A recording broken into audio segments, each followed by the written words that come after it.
Cuando quieras, Domingo.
Bueno, empezamos. Hola a todos, a todas, bienvenidas todas las personas que escucháis esta charla en directo o en diferido, cuando corresponda, allí donde quiera que estéis. Cualquiera que sea vuestra localización geotemporal.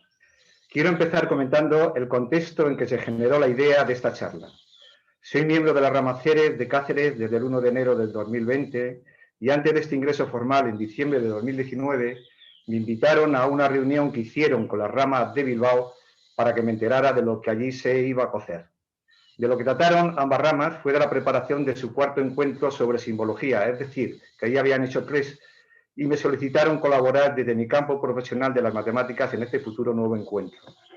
Dije que sí, pero la verdad es que en principio no sabía de qué tratar, hasta que me acordé de este libro de Rosso de Luna, Simbología Arcaica, que aunque solo le había ojeado, recordaba algunas referencias a las matemáticas, así que pensé que ahí podía estar la materia prima de la que tirar. No tuve mucho que indagar, con el primer capítulo me di cuenta que era suficiente. A finales de enero o primeros de febrero del 2020 me llamó Nuria, a la sazón presidenta de la rama de Bilbao, para que le diera el título de la charla. Era Sistemas de numeración posicionales y simbología. Y así quedamos para el 21 de marzo del 2020, en que empezaría el encuentro. Con el asunto de la pandemia se anuló. Yo también me olvidé de mi propia charla, pero hace 2 meses en mi rama se sugirió si podía hacerse como actividad independiente. Y aquí está, con un nuevo título, dado que ahora se da la coincidencia de que se cumplen 100 años redondos de la publicación de esta obra de Rosso de Luna. Empecemos, pues. Voy a compartir la presentación, que ya está abierta. Y tengo que dar compartir pantalla.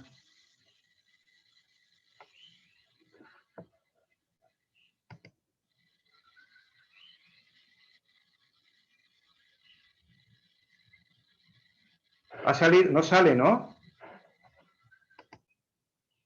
¿Ahora? Está en ello, Domingo, ahora. Ahora.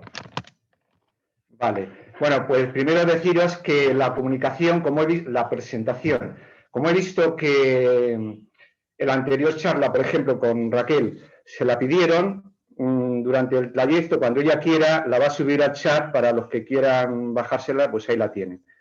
Saber de todas maneras que está hecha con el LibreOffice y si no tenéis el programa, pues puede haber algún problemilla para que funcione correctamente, pero ya sabéis que el LibreOffice es gratis y os lo podéis bajar si os interesa que funcione exactamente igual.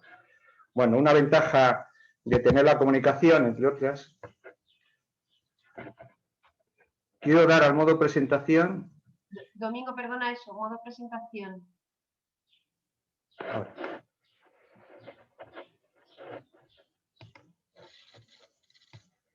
Veis que, por ejemplo, en la portada, lo que es el cartel es un símbolo, no lo voy a dar. Eso nos lleva al libro digitalizado que está en la página web, lo he cogido de ahí, de la página web de la Sociedad Teosófica Española. Es simplemente bajarlo si se quiere. Si se va al final, que aparece la bibliografía que he utilizado, también está este libro, y en ese caso he puesto el enlace al libro en papel, hecho por la editorial Creación. Bueno, en la página 7, después de un largo índice, porque en el índice pone todo el resumen del capítulo. Bueno, en el caso de lo digital, que es donde yo he hecho el copia-pega, lógicamente. En el caso del formato papel, el índice está al final y no tiene, es más corto porque no tiene ese resumen. Veis que se lo dedica a su amada maestra, como suele decir con frecuencia, Elena Petrovna Hanfader de Blavatsky, como protesta contra las calumnias autorizadas respecto de ella por una parte del clero anglicano y por la Sociedad de Investigaciones Psíquicas de Londres del 1885. Cuando pongo un asterisco quiere decir que después va a haber una nota. Lo demás es copia-pega. En el día en el 90 aniversario del natalicio de la maestra, en 1921, que es cuando me di cuenta que celebrábamos 100 años. Y 190 de HPV, que es la expresión habitual a partir del capítulo 1 que utiliza Rosso de Luna. Bueno, respecto del la otra nota, que no está en ninguno de los dos libros, en ninguna de las dos ediciones me refiero, ni en la digital ni en la de papel, pues la próxima edición sí podían añadírsela. Es decir, que me refiero que en el 86, a los 101 años de cumplirse el informe donde se hacía tales calumnias, esa misma Sociedad de Investigaciones Psíquicas publicó una retractación de 3 páginas para los periódicos y revistas líderes en Gran Bretaña, Canadá y Estados Unidos, que comenzaba diciendo: Madame Blavatsky, cofundadora de la Sociedad Teosófica, fue injustamente condenada. Bueno, correspondería hablar un poco de la vida y obra del autor, ¿no? Pero, dado que nuestra presidenta de rama hace no mucho, en diciembre, hizo otra charla sobre la última de sus obras y ahí comentó bastante en este aspecto, yo recordar únicamente que es un gran intelectual de la generación del 98, que de formación académica era licenciado en Derecho y en Física y Química, y algo trabajó de abogado y algo trabajó como profesor, pero fundamentalmente fue un escritor con más de 50 obras y un periodista con muchísimos también artículos en revistas de la época y en los periódicos de la época, y astrónomo. De hecho, lo más conocido, creo yo, que es el descubrimiento de este cometa que lleva su nombre y otros descubrimientos también en el campo de la astronomía, como ciertas estrellas temporarias. Era un músico, tocaba muy bien el piano, según nos han dicho personas que los de la sociedad conocemos, que ya son muy mayores. Supongo que me refiero a Pacita, al marido, a su hermano cuando vivía, que yo sé que el hermano al menos sí ha muerto, no sé los demás, pero nos hablaban de él con verdadera pasión, y a propósito del piano, pues decían que levantaba, que era muy aplaudido, así como conferenciante en el Ateneo, en fin, que son cosas que todos conocéis de sobra, pero por si acaso alguno hay que no lo sabe, es fácil recuperar de todas maneras yendo. También es no lo doy para no perder tiempo, pero veis que es un enlace, nos lleva directamente a la charla de José. Bueno, en la página 2 y la página 58, la página 2 por el índice, la página 58 porque empieza el capítulo 1, previamente, si hay tanto espacio en medio es porque hay un capítulo preliminar. Se ve que sí hay muchas referencias que suenan un poco a matemáticas, ¿no? Por ejemplo, empieza lo absoluto, 0, el 1, el 2, el 3, manifestados, el colmo, la tetractis, en fin, todo eso se puede sacar partido, sobre la tetractis se puede sacar mucho partido matemático. Consideraciones numéricas en el hombre, en el animal, en la planta y en la piedra. Esto yo lo llamaría más aspectos de numerología, y en ese jardín no me voy a meter, porque prefiero, me siento más cómodo y tengo campo suficiente de meterme con lo estrictamente matemático, que es la parte que tengo subrayado. Bueno, antes de la parte subrayada, esto sí que me gusta bastante. La función simbólica de lo inconsciente y lo consciente hace una fórmula muy interesante.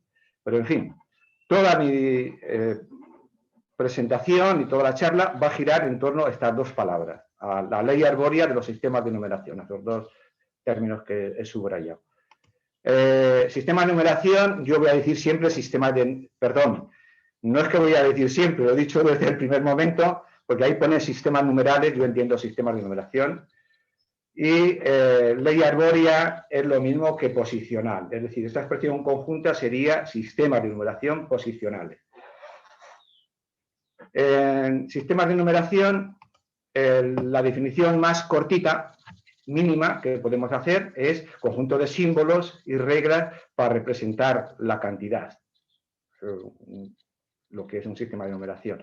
En cuanto al término posicional, todos sabéis, por el sistema de numeración decimal, que es lo que manejamos, que los números tienen una función como en sí mismos, un valor intrínseco y una función según su posición.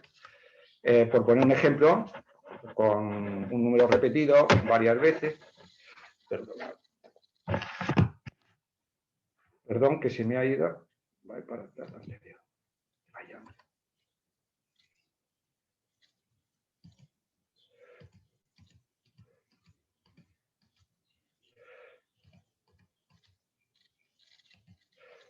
Bueno, decía que cuando leemos esto, que decimos, nadie decimos 6, 6, 1, 6, salvo que sea el número de teléfono o cosa por el estilo, que es lo suyo. Pero bueno, decimos 6.616.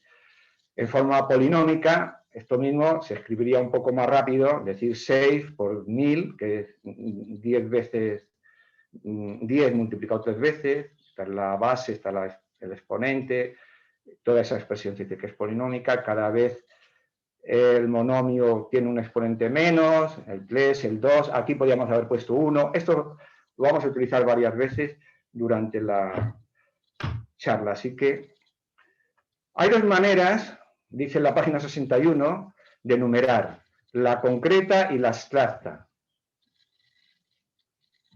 La primera consiste, me salen unas cosas negras, consiste en la nueva yuxtaposición de sucesivas unidades, 0 más 1 igual a 1, 1 más 1 igual a 2, 2 más 1 igual a 3, etc. Y sigue hablando de la concreta. Dice, esta concepción meramente animal es teóricamente indefinida, pero en la práctica cesa pronto porque se llega a carecer de nombre y de idea concreta para enunciar las cantidades que van sucesivamente apareciendo. Así se encuentran muchos pueblos salvajes que se pueden contar, que solo pueden contar hasta 3 y llaman genéricamente muchos a los números sucesivos. Igual que les pasa a los niños, desde tribus salvajes, pues es conocida en su momento los pigmeos en África, alguna tribu aborigen de Australia y algún caso más habrá. Bueno, lo de concreto, pues lo normal es llamarlo representación simple, porque consiste en poner un símbolo fácil, como puede ser un palote, por cada uno de los objetos que tenga el conjunto que vamos a contar, ¿no? Cuando contamos los votos en unas elecciones, en mi pueblo que se juega al frontón, cada tanto que se hacía, pues se hacía una raya en el suelo, en fin, que es una situación cómoda. En la diapositiva 5, a continuación de esta, he puesto una fotocopia de este número donde explica esta situación un poco más extensamente, en fin, no lo doy.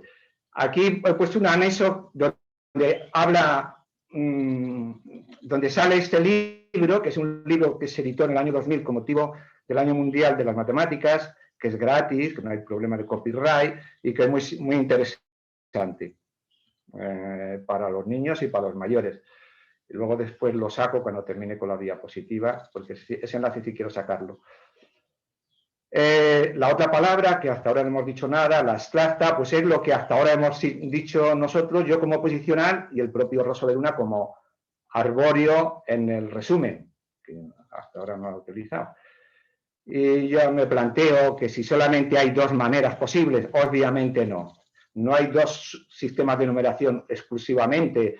El más simple y el más evolucionado. En el medio hay muchos. Por ejemplo, el que el propio Rosso de Luna utiliza en la presentación. Para decir siglo XXI utiliza el sistema romano, para decir los años de su maestra, para darlo más empaque, pues utiliza también el sistema romano. O sea que obviamente pues ha cogido el primero y, por decirlo de alguna manera, el más rudimentario y el más evolucionado. Esta es la fotocopia que os decía, donde viene lo que es la representación simple. En realidad, lo que nosotros hacemos cuando contamos votos o circunstancias parecidas es el agrupamiento simple. Es un objeto simple, como puede ser un palote, una muesca, como hacían los antiguos, pero agrupado para luego después el recuento hacerlo mejor, ¿no? Aquí cuenta una anécdota de un lobo, perdón, de un hueso de lobo encontrado en Checoslovaquia que tiene una edad de 30.000 años y que se ve cómo están agrupados muescas de 5 en 5. La referencia de Carl Boyer es un libro de historia de las matemáticas muy conocido en el contexto de las matemáticas. Página 63, ya vamos entrando en materia. Si no lo he dicho hasta ahora, aprovecho que le he comentado a Raquel que cualquier duda que haya, cualquier comentario que se quiera hacer, cualquier aportación, cualquier queja, lo que queráis, lo escribís en el chat para ella y que ella dilucide cuál es el momento apropiado para decírmelo. Si ve que es urgente, pues que me interrumpa, no hay ningún problema, y si no, pues que lo haga cuando a ella le parezca pertinente. Dice la página 63, porque habla de muchas cosas entremezcladas, volvamos a la numeración. Dice, además de la numeración empírica o de simple justaposición de las sucesivas unidades, hay alguna palabra que no me sale porque me lo tapo yo mismo, unidades, sí. Hay otra racional abstracta que consiste en la introducción de unidades orgánicas de diferentes órdenes. Fijaros cómo, a ver, él como buen escritor va haciendo sinónimos de lo que ya ha definido de alguna manera. Ahora lo llama numeración empírica o simple justaposición, que esto se parece un poco más ya a esa expresión que yo he utilizado del libro, ¿vale? Y seguirá introduciendo nombres, por cierto. Pero bueno, dice que hay otra racional abstracta que consiste en la introducción de unidades orgánicas de diferentes órdenes. Cuando leo deprisa es porque es más irrelevante. También puede llamarse numeración arbórea, por lo siguiente. La ley de la universal armonía que al cosmos rige, esto es un estilo muy de Rosso de Luna, ¿no? Está cifrada en ser ella una, esa palabra una debería haberla subrayado, lo que pasa que bueno, una como constante desconocida en la que están conjugadas en relación inversa la unidad y la variedad o pluralidad. Lo que subrayo no está subrayado en el libro, esto creo haberlo dicho antes ya, sino que es lo que yo voy a sacar más rendimiento con mis propias aportaciones. Podemos, en efecto, imaginarnos un árbol cuyo tronco, lo pongo en negro, único, se divide en 10 ramas iguales. Cada rama en 10 ramitas se sobreentiende que iguales. Cada ramita en 10 brotes se sobreentiende que iguales. Y cada brote en 10 páginas, perdón, en 10 hojas, imaginemos que es un laurel, en 10 hojas se supone que iguales. Estas 10 hojas ahora empieza por el final. Estas 10 hojas serían entonces las 10 unidades simples, los brotes las decenas, las 10 ramitas las centenas, las 10 ramas las unidades de millar y el tronco mismo, en fin, las decenas de millar. Entonces yo he dibujado eso. He cogido, recordemos que el tronco estaba en negro, la rama, la ramita, los brotes, pues que vaya surgiendo. Va un poco lento. El tronco del suelo, del tronco salen 10 ramas. Uy, qué lento va. De las ramas, de cada rama salen 10 ramitas, es imposible porque se saturaría todo el espacio, entonces lo he puesto de una solo, entonces, tenía que ir despacio, va de forma diferente. De cada ramita salen 10 brotes, lo he puesto una determinada, pero en todas, de las 9 restantes, vamos a ver, ahora. Y de cada brote salen 10 hojitas. En este caso he puesto todo. Y este sería el modelo matemático que nos sugiere Rosa de Luna, donde de una unidad se van desplegando las distintas unidades orgánicas que él dice, la pluralidad. Yo, como soy más prosaico, hago un modelo de dinero. Imaginemos 10 euros, me funciona peor que nunca. Yo quería que saliera poco a poco, pero bueno. Un billete de 10.000 euros, pues es equivalente a 10 billetes de 1.000. De estos 10 billetes de 1.000, uno de ellos, el que sea este, por ejemplo, es equivalente a 10 de 100. De estos 10 de 100, uno de ellos, el que sea este, por ejemplo, es equivalente a 10 de 10. O sea, en paralelo con esto de aquí, exactamente lo mismo, que esto era equivalente a esto, y esto es equivalente a esto si hiciéramos toda la secuencia de cada una de las ramas al hacer esto, no lo imaginamos. Y aquí también no lo tenemos que imaginar. Como aquí he puesto todas las hojitas, pues en cuanto a los euros, también he puesto el billete de 10, su equivalencia en 10 euros alrededor del billete. He puesto aquí 4 y 4, 8 y 2, 10 y lo mismo en los otros. En fin, y las unidades, decenas, centenas de unidades de millar y tal que ha comentado en el párrafo último, pues se estarían así, unidades, decenas, centenas, unidades de millar, etc. En la página 63 también dice, claro, es que si contamos además 10 nervios en cada hoja, el tronco será la centena de millar. Paramos ahí. Es decir, que si en cada hojita de esta suponemos que tiene 10 nervios y contamos que esos fueran las unidades, entonces toda esta terminología que hemos hecho ahí desciende un lugar. Las hojas pasarían a ser decenas, los brotes centenas, las ramitas, unidades, etc. Aquí casi se entiende mejor. Si en vez de utilizar como unidad euro, consideramos como unidad, nos la imaginamos, la moneda que nosotros decimos de 10 céntimos, que para la ocasión sería mejor decir de un décimo, pero como décimo suena a lotería, nadie dice décimo, pero en fin. Yo voy a decir décimo, ¿vale? Ya sabéis a qué me refiero. Pues el décimo sería la unidad, el euro sería las decenas, y así sucesivamente hasta el último, que sería las centenas de millar, porque esto de aquí sería equivalente a 100.000 décimos como moneda del sistema monetario europeo.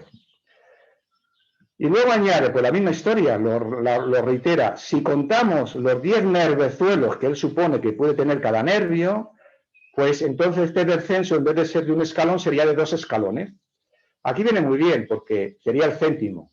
El céntimo, cada 10 céntimos, si es la unidad, los décimos serían las decenas, etcétera, de tal manera que él dice aquí que, o sea, que el millón sería el tronco y sería aquí, habría un billete, este billete de 10.000 euros, cuando llegue el tiempo en que vaya a billetes de 10.000 euros, que alguna vez llegará, pues vale también 1.000.000 de céntimos, ¿no?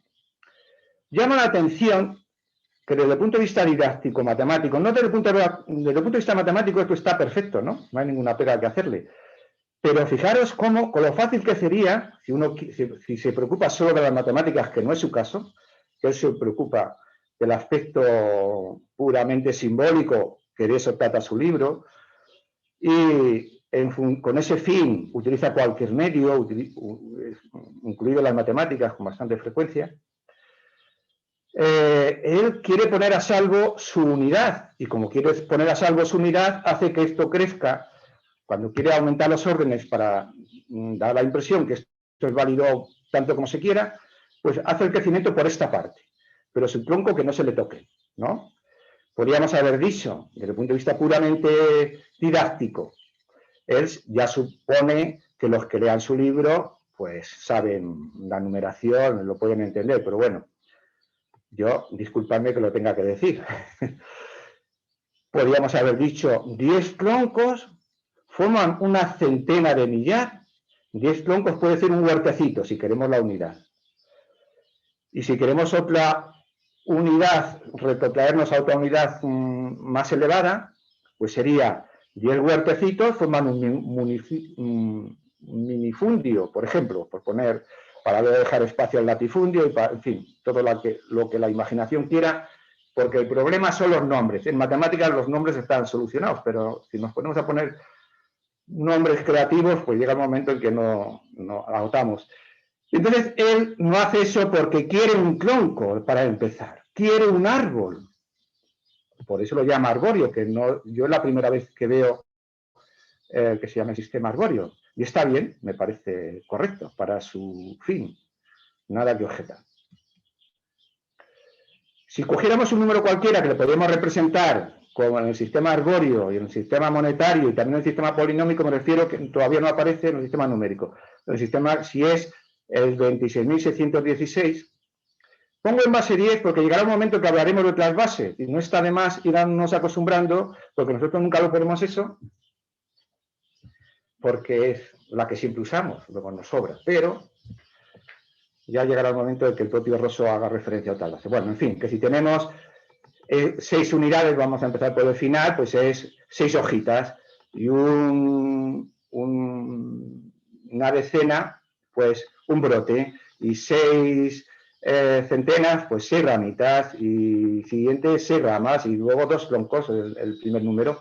Y lo mismo aquí, que se entiende mejor. Esto es más poético, esto es más prosaico, y generalmente lo más prosaico se entiende mejor, ¿no? Evidentemente tenemos 6 euros, un billete de 10, 6 de 100, 6 de 1000 y 2 de 10.000. En números, pues cuando leemos esto. En algún momento diré que el sistema de numeración que utilizamos para leer, cuando leemos esto, es distinto que el representado. Porque cuando leemos los ceros no los mencionamos, pero en fin, ya espero que llegue el momento. Este era un pequeño inciso. Entonces, cuando leemos esto, decimos esta expresión de aquí, que en realidad, podríamos decirlo así, que en realidad, en notación científica, cuando ponemos en plan polinómico, cuando aparece un exponente, se suele decir, quizá un poco pomposamente, que es notación científica, ¿vale? 2 por 10 elevado a 4, más 6 por 10 elevado a 3, más 6 por 10 elevado a 2, y para que se vea el patrón que va descendiendo los exponentes, aquí, en vez de poner 10 elevado a sin más, perdón, en vez de poner 10 sin más, podemos poner 10 elevado a 1, que es lo mismo que 10. Y aquí, en vez de poner 6 sin más, podemos poner por 10 elevado a 0, porque en matemáticas cualquier número elevado a 0 se entiende que es 1. Aquí podría hacer un inciso, no lo voy a hacer, pero solamente deciros que se hacen investigaciones a propósito de lo que piensan los niños sobre lo que es un número, cualquier número, elevado a 0, y todos los niños del mundo piensan que es igual a 0. Entonces hay un libro de matemáticas, eso sí lo voy a decir, que se llama Psicología del aprendizaje de matemáticas, que es un matemático que se hizo psicólogo cuando se dio cuenta que las dificultades del aprendizaje eran de naturaleza psicológica. Y entonces una de las cosas que trata es esto de por qué los niños piensan que elevado a 0 es igual a 0 y cuál es el sentido de todo eso. Entonces basta que el que tenga interés lo ponga en San Google, psicología del aprendizaje de las matemáticas, o si queréis me lo preguntáis. El nombre el apellido es Skem, es Richard Skem, ese libro, porque para los que tengan interés, y el que más, el que menos, en nietos, sobrinos, hijos, en fin, no sé. Bueno, pues esto sería la representación numérica, en última instancia, polinómica. Dice Rosso de Luna en la página 64. Por otro lado, si en vez de considerar el árbol simbólico decimal, le consideramos dividido su tronco en ramas, ramitas, etc., de 2 en 2, antes el simbólico decimal, os recuerdo que era de 10 en 10, de 2 en 2, de 3 en 3, de 7 en 7, o de 12 en 12, o en general de n en n, haber puesto un asterisco es irrelevante, pero bueno, ya veréis por qué he puesto este asterisco luego. Tendremos los correspondientes sistemas numerales, los correspondientes sistemas de numeración, que se llaman respectivamente binarios de 2 en 2, ternarios de 3 en 3, sextesimal el de 7 en 7, duodecimal el de 12 en 12, enesimal el de n en n. A estos sistemas hay que agregar el primitivo monario de la mera y empírica yuxtaposición que primero vimos. Como buen literario, pues otro sinónimo más. Lo de monario es que va de uno en uno, evidentemente no tiene nada que ver con mónada, ni nada, creo yo. Vale.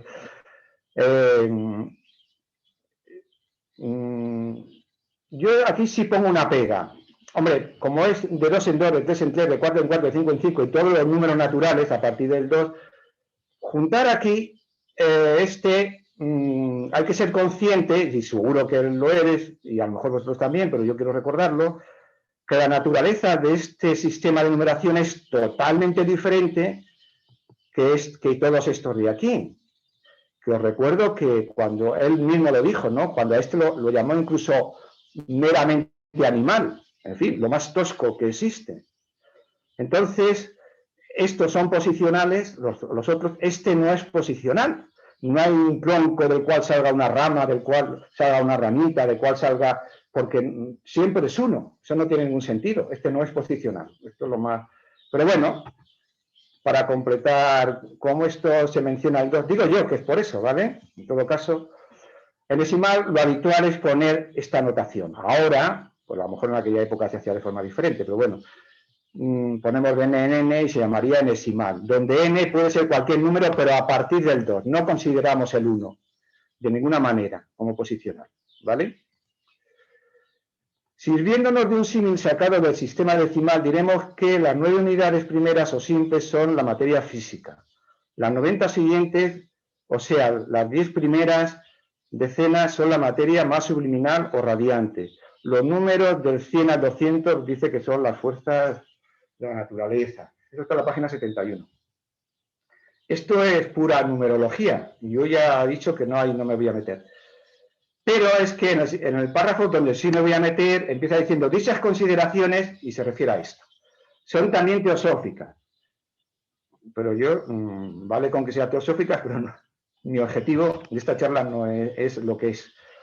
Porque no es sino sustituir el símil decimal de nuestro ejemplo por un símil septesimal, y esto ya sí me interesa, pone una nota que luego saldrá, que es el empleado con más frecuencia en los libros orientales por armonizarse mejor con las formas en la naturaleza, dice Rosso de Luna.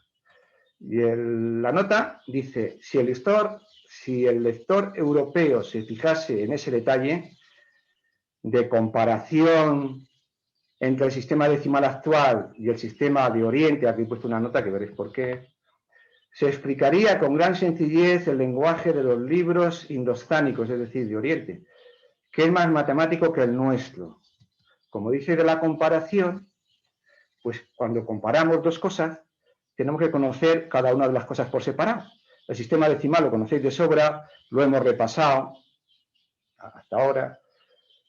Y el sextesimal puede que también, pero vamos a meternos con ello en todo caso, a ver si llegamos a la misma conclusión que expresa Rosso aquí. ¿Qué es lo que digo aquí? Pues habrá que conocer cada cosa a comparar antes de realizar la comparación, ¿no? Vamos a ello. Sistema de numeración posicional de base 7. ¿En qué consistirá? Pues que del tronco salen 7 ramas, que de cada rama salen 7 ramitas, que de cada ramita salen 7 brotes y que de cada brote salen 7 hojas. En vez de salir 10 y 10 y 10 y como antes, pues ahora el patrón es 7. Es decir, vamos a empezar aquí de arriba para abajo, de arriba para abajo, de las unidades hacia órdenes mayores. Cada 7 euros, pues que valga haríamos un billete equivalente a los 7 billetes de euros, un billete que llamaríamos amarillo. Cada 7 billetes amarillos, un billete azul. Cada 7 billetes azul, uno rojo. Cada 7 billetes rojos, uno negro. No le he dicho, es obvio, que yo utilizo el color con fines didácticos. No es un puro adorno. O sea que los rojos, siempre los escribo en rojo porque es el orden que yo voy a llamar 3, una hoja, una cosa que yo me he permitido la licencia, no es lo habitual. Aquí ya no he puesto unidades, decenas, centenas, etcétera, porque esto es una terminología específica de la base 10.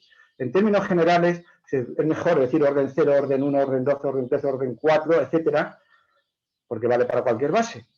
Y de hecho, normalmente se empieza por orden 1, orden 2, orden...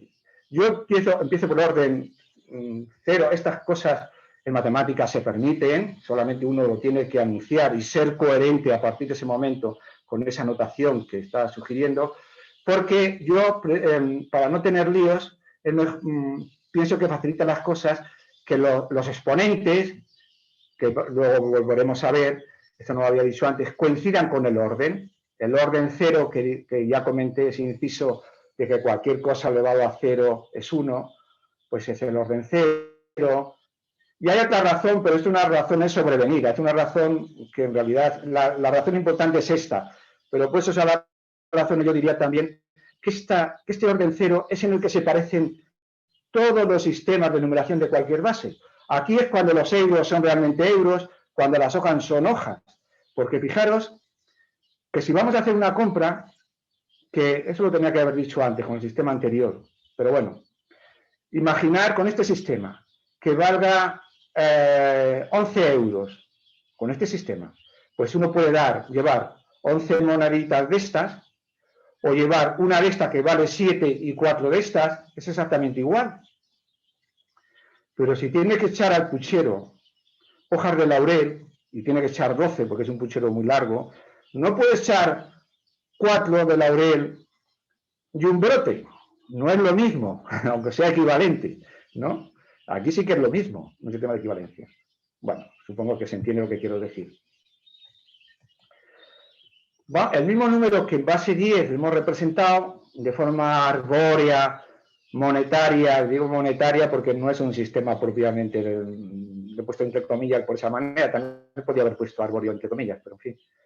Pues es lo mismo, fijaros que en lo arbóreo no cambia absolutamente nada, lo he puesto desorganizado a propósito, porque no importa cómo estén los troncos, podrían estar arriba los troncos y abajo, lo he mantenido, porque si digo que es el orden 4, voy a poner el orden 4 los dos troncos, he mantenido que estén aquí los dos, pero cuando uno tiene dinero en el bolso, no tiene por separado los billetes de mayor orden y luego después los billetes de menor orden, etcétera. Pero aquí sé que hay una pequeña diferencia, como pongo el valor en cada billete, también tengo 6 euros, vale, eso es igual. Este es igual. Pero, y tengo un billete azul, perdón, un billete amarillo, pero vale 7, no vale 10 como antes. Y tengo 6 azules, pero valen 7 veces 7, es decir, 7 al cuadrado. Y tengo 6 rojos, pero valen 7 azules, que como cada uno vale 7 amarillos y cada uno vale tal, pues vale en total 7 por 7 por 7. Y finalmente, pues tengo 2 negros que valen 7 elevado a 4, no 10 elevado a 4. De tal manera que si yo paso a números, y lo pongo con números, el 6, que eso es igual, un billete amarillo, pues una vez 7. 6 billetes azules, cada azul vale 7 por 7. Podría haber puesto de forma polinómica para que se vea todo. De tal manera, bueno, supongo que se ve el desarrollo, no hace falta. De tal manera que cuando hago el recuento ya en base 10, porque estas operaciones las voy a hacer en base 10, con lo cual el resultado va a salir en base 10. Si yo al final, si gano 26.616 euros al año y se les ha olvidado poner la base y me dicen que luego me lo van a pagar en base 10, pues como que no es lo mismo, porque lo que me van a pagar es lo que yo entiendo por 9.225 en base 10. ¿Vale? Entonces la base, cuando se sobreentiende, está bien, pero si no, es estrictamente necesaria. Ahora vendría un juego, no sé cómo andamos, cómo voy de tiempo, un juego de magia de estos que me gustan a mí. Son las 7:15. En todo caso. Son las 7:15, Domingo. No, pues sigo.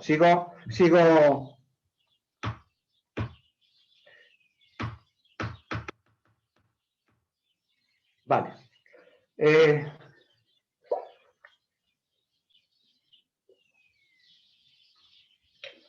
Voy a hacerlo a mi manera. Con permiso de todos, me voy a olvidar un poco de Rosso y voy a hablar de los sistemas de numeración posicionales, de todos al mismo tiempo. Entonces, comento hacia arriba, en principio cogeremos una base genérica n mayor que 1, pero a continuación pondremos ejemplos para bases concretas, por ejemplo estas, podrían ser cualquiera otras. Lo que voy a hacer es este dibujo que aparece aquí. Me voy a inventar una máquina ideal o virtual, sería más moderno decir virtual ahora en estos tiempos, que llamaremos total empaquetadora multibásica. de hojas de laurel, por seguir con el ejemplo. Y el laurel, las hojas sí se pueden, si no pondría manzana, si no fuera por roso, pero bueno. Que va a tener tantos hilos como en cada ocasión necesitemos y que tiene esta estructura. El silo 0, el verde, el silo 1, el silo 2, el silo 3, el silo 4, cada uno tiene debajo un pequeño depósito que he llamado restos, ¿vale? Y en base N casi que me tenía que saltar. Está escrito, porque a veces en teosofía he oído muchas veces, bueno, muchas veces, aún sí se lo he oído bastantes, eso de que se va de lo general a lo particular, y yo digo, bueno, eso es así, eso viene bien que sea así cuando la gente entiende de qué va, si no es más difícil. Entonces, esto está en general, se entiende perfectamente, pero me voy a permitir el lujo, está escrito lo que yo podría decir. Vamos a poner un ejemplo, con una cantidad concreta, por ejemplo, para que no se nos olvide, a partir del 5, del 5, 6, 7, 8, 4 números seguidos. Es irrelevante, ¿no? Y las bases van a ser sucesivamente la de 10, la de 7, la de 20 y la de 60. Y vamos a hacer esto en estas situaciones concretas, esto siempre lo mismo y esto variando, o sea que voy a tener 4 situaciones concretas. Vamos allá. En base 10. En vez de leer todo esto, lo voy a decir, escrito está. Entonces, meteríamos la cantidad total en el silo 0. Ahí se meten todas. Lo suyo es no meterlo ya en una base determinada, en base 10, porque si va a pasar de base 10 a base 10, pues va a salir lo mismo. Lo suyo es meter ahí hojas sin saber cuántas hay. Y el proceso es, hago bolsitas de 10 en 10, todas las que pueda. ¿Y cuántas puedo? ¿Cuál es la operación matemática que está subyaciendo ahí en ese proceso de hacer bolsitas? Pues ir restando sucesivamente. Es decir, dividir por 10, si lo queremos hacer deprisa. Si uno no sabe la división, no hace falta saber dividir. Voy haciendo bolsitas y no hace falta saber cuántas hay aquí, porque el asunto es hacer bolsitas de 10. ¿Y cuántas me salen en este caso? Pues 567, que es lo que da el dividir. ¿Y cuál es el resto? 8. Pues el resto lo dejo aquí. Y cuando ya tengo hecho esto, voy a poner muy fino. Cuando ya tengo hecho esto, ya tengo esto de aquí. Uy, qué lento va esto. Cuando ya tengo esto aquí, he transformado la cantidad inicial en bolsitas de 10 hojas y 8 hojas que no da de sí para hacer una bolsita nueva. Pues ese proceso se repite sucesivamente. Es decir, hago bolsas de 10 bolsitas. ¿Cuántas me salen? 56. Al dividir 567 entre 10 me quedan 56. ¿Y cuál es el resto? 7. Y tacho también esto porque he transformado estas bolsitas, las he transformado en bolsas y 7 bolsitas, no me queda más remedio que dejarlas sin más. Bueno, y esto también lo transformo en cajas, que cada caja va a tener 10 bolsas y me sobran 6 bolsas. Y ya ha acabado el proceso, pero si quiero ser elegante, puedo plantearme, oye, pues voy a hacer caja de las cajitas. No tengo, pues ¿cuántas me salen? Pues me salen 0, no pasa nada. Y las cajitas, en vez de ponerlas ahí, se me ha olvidado antes tachar las bolsas. Supongo que a lo mejor vosotros me lo hubierais dicho si hubiéramos estado en vivo y en directo, pero así os lo habéis imaginado. Entonces, la cantidad inicial de 5.678 hojas finalmente se ha transformado en todos estos restos. El 5, 6, 7, 8, que ya lo sabíamos, porque esto ya estaba en base 10, pero bueno, porque eso es la base 10. Es agrupar de 10 en 10. Un primer agrupamiento, de este agrupamiento 10, de este agrupamiento 10, así hasta que acabo. El proceso tiene fin. Siempre tiene fin porque cada vez es más pequeño. Los restos siempre son menores que la base. En base 10 necesito 10 símbolos, del 0 hasta el 9. En cada base necesitaré tantos símbolos como indique la base. Si es menor que 10, pues menos que 10. Y si es más que 10, necesito añadir símbolos. Base 7. Ahora sí que tenemos que hacer operaciones. Bueno, aquí arriba veis que lo digo. pero lo comento espontáneamente para que sea un poco menos aburrido. Esto, ¿cuántas bolsas me salen? Pues me salen dividir por 7, quedan 811 en el cociente, y en el resto me queda una hojita. Bueno, una hoja, no voy a utilizar diminutivos porque... las bolsitas, hago bolsas, es decir, divido por 7 y me salen 115. Y de resto queda 6. Antes se me ha olvidado tachar esto, pues lo tacho. Y ahora tenía que tachar esto. Es decir, que la cantidad inicial, por ahora tengo 115 bolsas, 6 bolsitas y una hoja de laurel. Con las 115 hago lo mismo, me salen 16 cajitas. Si hago cajitas de 7 bolsas cada cajita, y me quedan 0. En este caso es un múltiplo de 7. Ay, vaya. A ver, puntero.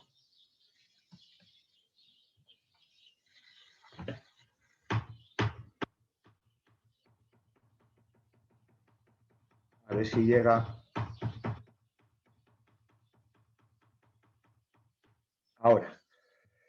Ahora incluso íbamos más avanzados, íbamos por ahí. Me salen 16 y quedaban 0, y el 16 dividido por 7 de cociente queda 2 y de resto 2, y ahí ha acabado, ¿no? De 0. Voy a ver, esto lo voy a poner en modo, perdón, anchura de pluma muy fina, voy a poner muy fina a ver si funciona mejor, no. Esto lo tenía que haber tachado, esto lo tenía que haber tachado, esto lo tenía que haber tachado. En los hilos nunca queda, al final en los hilos no queda nada, todo queda en los restos, ¿vale?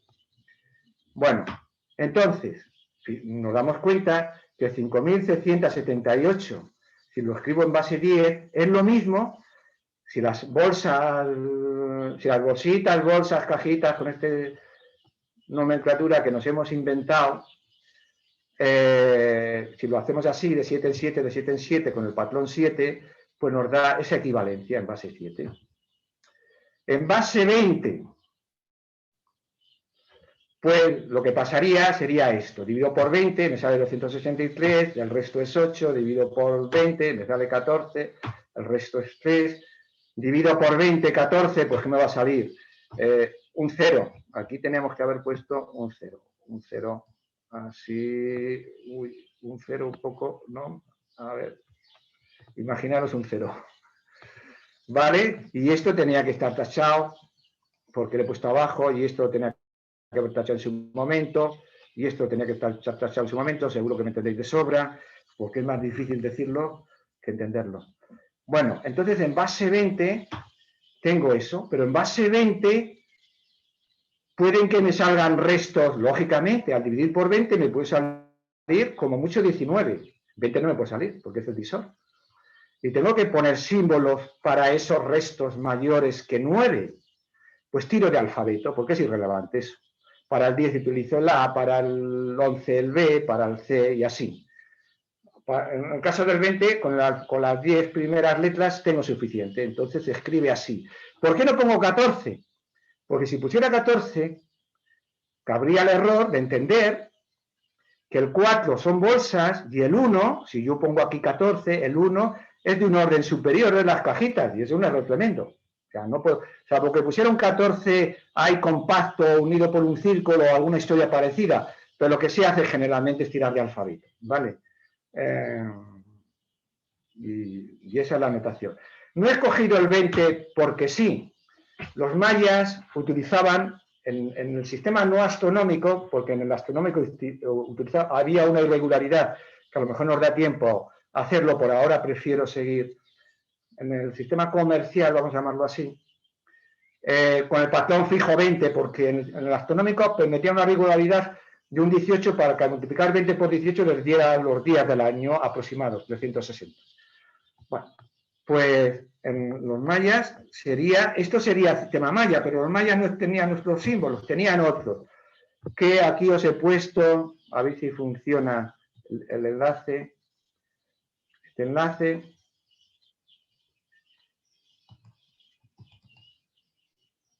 Así sí funciona. Va un poco lento. Bueno, aquí tenéis cómo era el sistema maya, ¿vale? Pues es de la Wikipedia, o sea que muy fácil. Para el 0 utilizaban una concha, dicen que a veces de tortuga, otras de caracol o de lo que fuera. Luego al 1 es hasta el 4, pues tantos puntitos como indique los números que nosotros conocemos. El 5 es una raya y a partir de ahí combinando puntos y rayas. Es muy intuitivo, hasta el 19. Porque cuando llegamos al 20 ya sería el orden superior, ya sería una bolsita, ¿no? Ya que estamos aquí, que cuesta tanto, aquí yo considero que hay un error cuando habla de la historia de los mayas y todo eso, cuando habla del 0 de los mayas, que dice que se produjo en el 36 a.C., yo creo que no. Luego hay una transparencia en que se ve.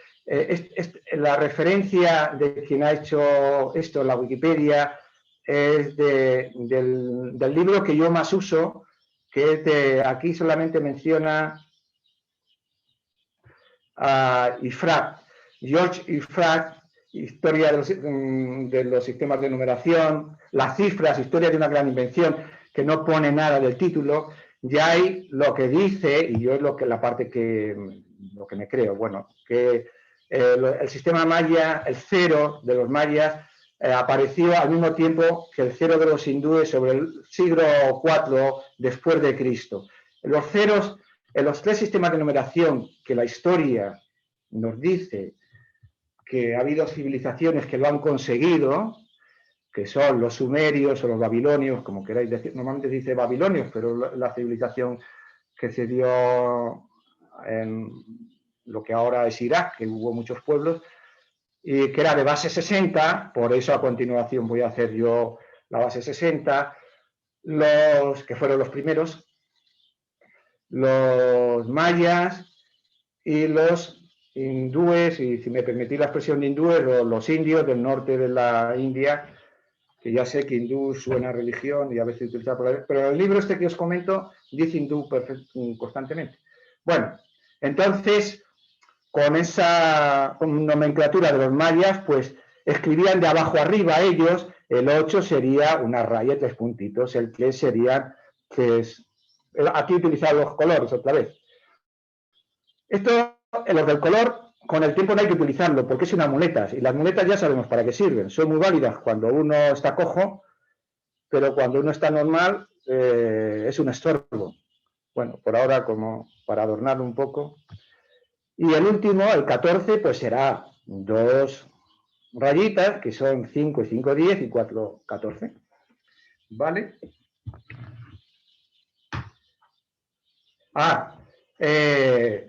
El propio Rosso de Luna, en otra obra diferente, que aquí os pongo el enlace y sale, como va tan mal esto, no lo quiero poner, pero si tenéis la diapositiva lo podéis hacer vosotros, y si no, poniendo el título sale, porque a mí es como me ha salido. Tiene una obra que trata sobre la ciencia, y ahí habla más de matemáticas, ¿vale? Y habla de esto precisamente. Una cosa, Domingo, están preguntando por qué en el calendario, en el maya, el 10 son 2 rayas, si lo sabes.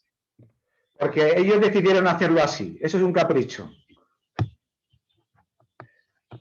El por qué se hace las cosas, a mí me parece intuitivo, pero ellos hacían rayas, nosotros, la civilización hindú, de la cual nosotros lo hemos heredado a través de los árabes, que lo transmitieron por Europa, con la diferencia que los árabes en su momento fueron muy tolerantes y muy inteligentes, y como vieron que era mejor que lo suyo, inmediatamente lo adaptaron.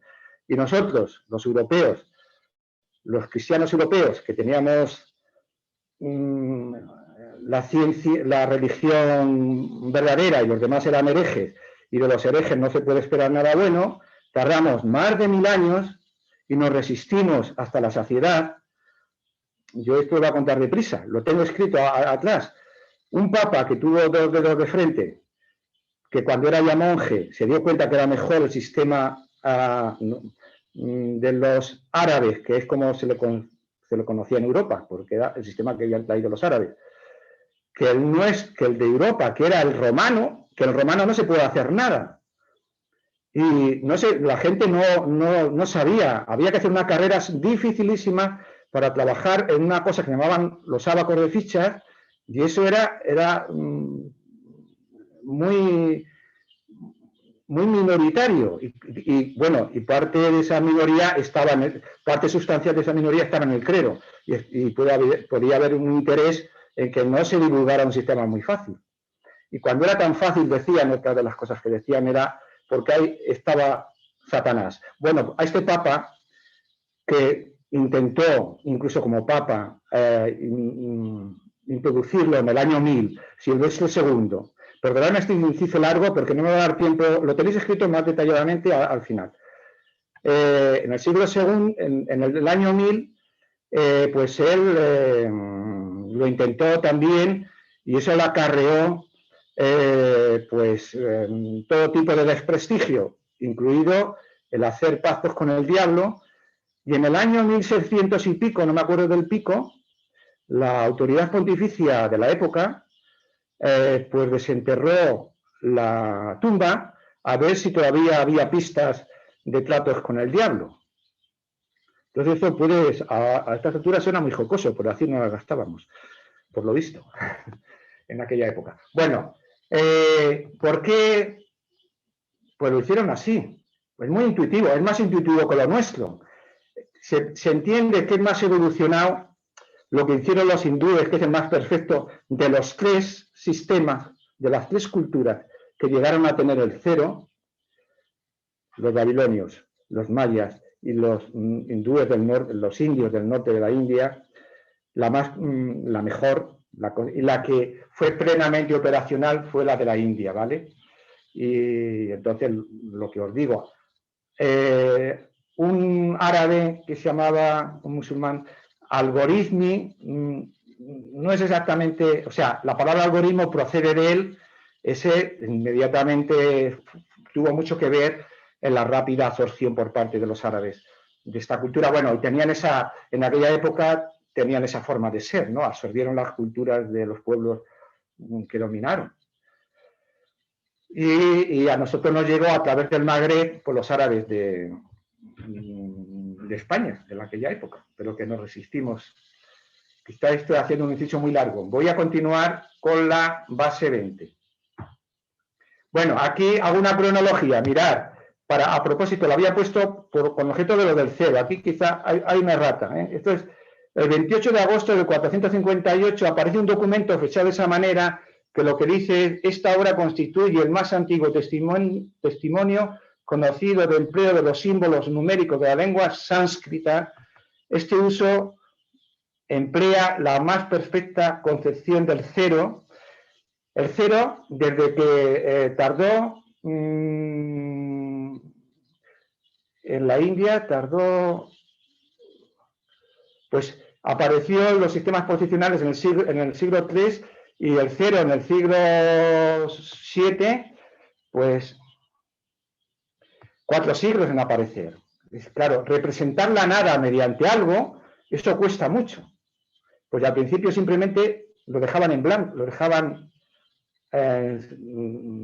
sin escribir nada. Y aquí pone: época probable de la aparición del cero y de la numeración posicional de los sacerdotes astrónomos mayas. Los mayas, si eran astrónomos es porque eran sacerdotes. La astronomía estaba dentro del contexto del sacerdocio. Eso lo sabrá muy bien Isaac. Bueno, y esto es del siglo IV al siglo VI. O sea, que esto será, aparte que el propio Ifrag, todas estas son fotocopias de Ifrag, ¿vale? Del libro que pongo la referencia al final. Lo dice, que será, los dos ceros serán en épocas idénticas, parecidas. Bueno, aquí también aparece, por no sacar la fotocopia más tarde, fijaros, cuando en el siglo III antes de Cristo aparecen entre los sabios de Babilonia el primer cero conocido de la historia. ¿Vale? Luego ya aprovechamos la transparencia para decir eso. Base 60. Pues la misma historia que hacíamos con los tres ejemplos anteriores. Metemos 5.678 hojas en el silo 0, dividimos por 60, nos da 94, el resto es 38. Nos lo ha puesto muy difícil para inventarnos un símbolo, pero bueno. Eso nunca es problema, nos los podemos inventar para nuestra cuenta, ya está. 94 dividido entre 20, 94 bolsitas, quiero hacer bolsas de 20 bolsitas cada una, me sale una solo y el resto es 34. Total, que si pasamos 5.678 a base 60, pues tenemos 1x, eso sí lo he calculado que está en el lugar 14 de nuestro alfabeto, pero es que el 38 cae fuera de las 28 letras que tiene nuestro alfabeto. Y entonces pues me he puesto lo que tenía a mano del teclado. Si esto, o sea que es mucho más intuitivo lo que se inventaron los mayas para el 5 que lo que yo me he inventado para esto. Porque uno tiene derecho a inventarse los símbolos cuando pues, tiene el valor. Es un convenio que a lo mejor hay que negociar con más personas, pero que aquí en vez de, pues podríamos seguir, cuando acaba el alfabeto, en la práctica, el sistema de numeración superiores a 10, el que se utiliza es el 16, ya veremos por qué. Bueno, no sé si nos Domingo, perdona, son las 19:35 para que vayas vale, un poco. Vale, pues como he hecho ese inciso tan largo, que básicamente cuento un poco el sistema babilónico, el 1 lo hacían, esto de aquí que era un clavo, el 10 lo hacían, voy a sacarlo, lo hacían con este símbolo de aquí que decían un símbolo más o menos, ¿vale? Entonces, el 38 es 8 clavos, escribían como nosotros, de derecha a izquierda. Entonces aquí hay que representar 38. 8 clavos y 3 espigas, 38. El 34, que lo pongo en amarillo, pues 4 clavos y 3 espigas. Y el 1, un clavo. Voy a ver si me sale leer esto cuando corresponda, ¿vale? Aquí veis en esta cómo hacían el 1 y cómo hacían el 10. Entonces, hasta llegar al 60 era una acumulación de 1 y 10. Pero el 60, aquí lo pone, lo explican. Dice, el número 69, por ejemplo, no se escribía 6 espigas y 9 clavos, sino como el 60 se escribía con un clavo que era una unidad de orden superior. ¿De acuerdo?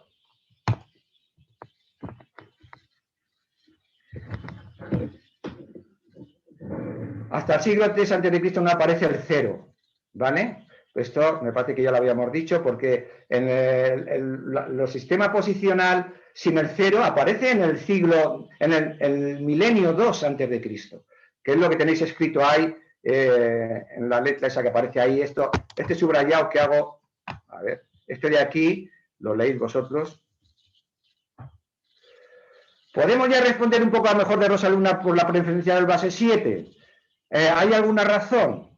Pues resumiendo, no. Desde el punto de vista estrictamente matemático, yo no veo ninguna razón. Este autor, el George Ifrach, del cual son todas las fotocopias que os salgo, tampoco. Pero no obstante, en este enlace, que no lo voy a sacar, que es ese libro de venta al público, pero hay una parte bastante sustancial de casi 400 hojas que tiene el libro, no llega a 400.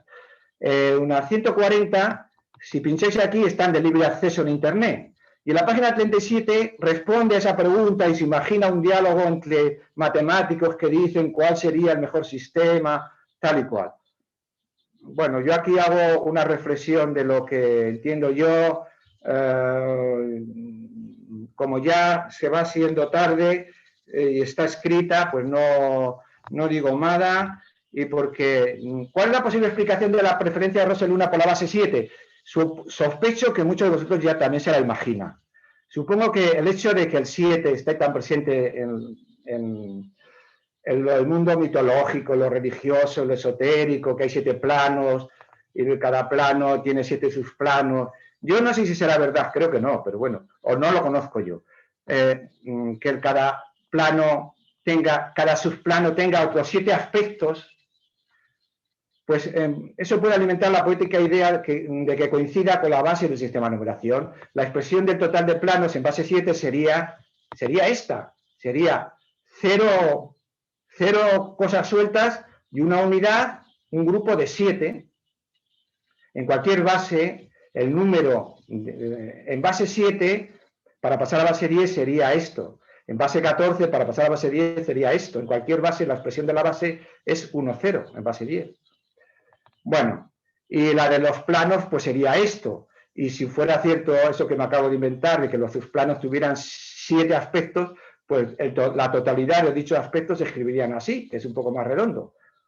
Pero nada más.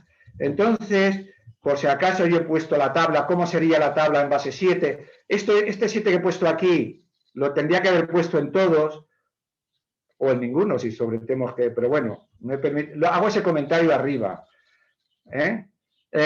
¿Cómo serían las operaciones básicas antes de la implantación del sistema decimal? No se hacían. No se hacían operaciones. Solamente eran... Mirad, os leo esto y con esto acabo. Se cuenta, esto es textual, y continúa aquí, de hecho, en esta hoja, de lo que dice, aquí lo resumo un poco, de lo que dice este autor. Se cuenta que un mercader de la Edad Media, lo suficientemente enriquecido como para dar a su hijo una instrucción comercial, fue a consultar a un eminente especialista para saber a qué institución tenía que enviar al joven. La respuesta del profesional seguramente asombrará al hombre medio de hoy. Si se conforma usted con que su hijo aprenda a sumar y a restar, cualquier universidad alemana o francesa le servirá. Pero en cambio, si quiere usted que llegue a multiplicar o a dividir, si es que es capaz, entonces tendrá que enviarle a las escuelas italianas. Aquí pone el ejemplo todavía más llamativo, pues lo leéis, del gran avance que supuso para la humanidad la introducción de un sistema que nos permite operar, porque el asunto no solamente es que las cantidades se representen fácilmente por muy grande que sea la cantidad, que esa es una dificultad de muchos sistemas de numeración antiguos. Por ejemplo, desde luego de lo que Rosa de Luna llama en primera instancia el concreto. Bueno, que lo de concreto, en fin, algún grado de abstracción tiene, pero bueno, entendemos todo lo que quiere decir. Y nada más, ¿tenéis alguna hoja más? La India fue los primeros, a ellos les debemos todo este progreso. Alguna consideración habría que hacerles a ese respecto. Un poco de cronología. Aquí os cuento lo del Papa que lo desenterraron. Os cuento, y esto sí que es lo último. Todos conocéis a Montaigne, este famoso erudito, escritor del 1580. Mirad lo que decía. Tengo negocios en casa desde los que me precedieron en la posición de los bienes que disfruto, me cedieron el sitio, es decir, tengo bienes heredados. Aún así, no sé contar ni con fichas ni a pluma. Eso de con fichas se refiere al método antiguo, es otra forma de decirlo. Al método de un tablero con muchas fichas, que había que hacer una carrera más difícil de las más difíciles de ahora. Y a pluma se refería al método, que también se decía algoritmo, o de números, o de los herejes. ¿Vale?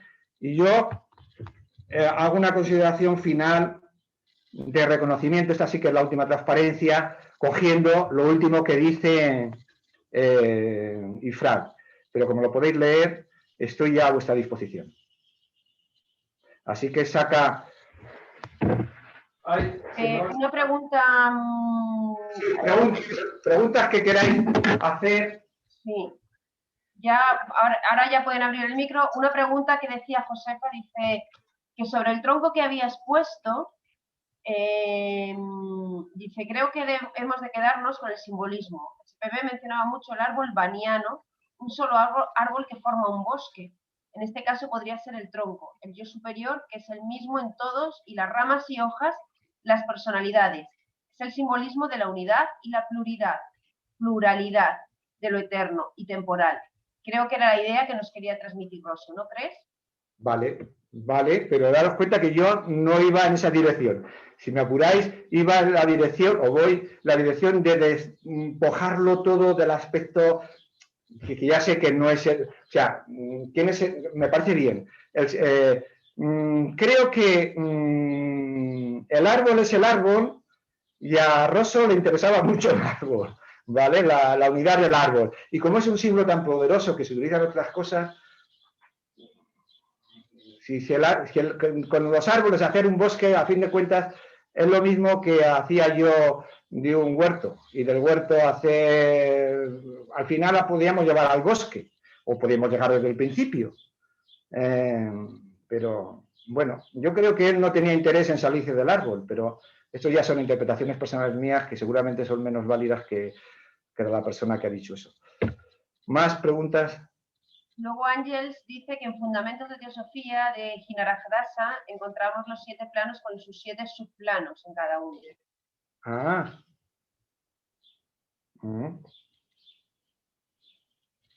sé si hay alguna... Puedes dejar de compartir si quieres para que se vean entre todos y voy a dejar de grabar, ¿vale? Para evitar problemas.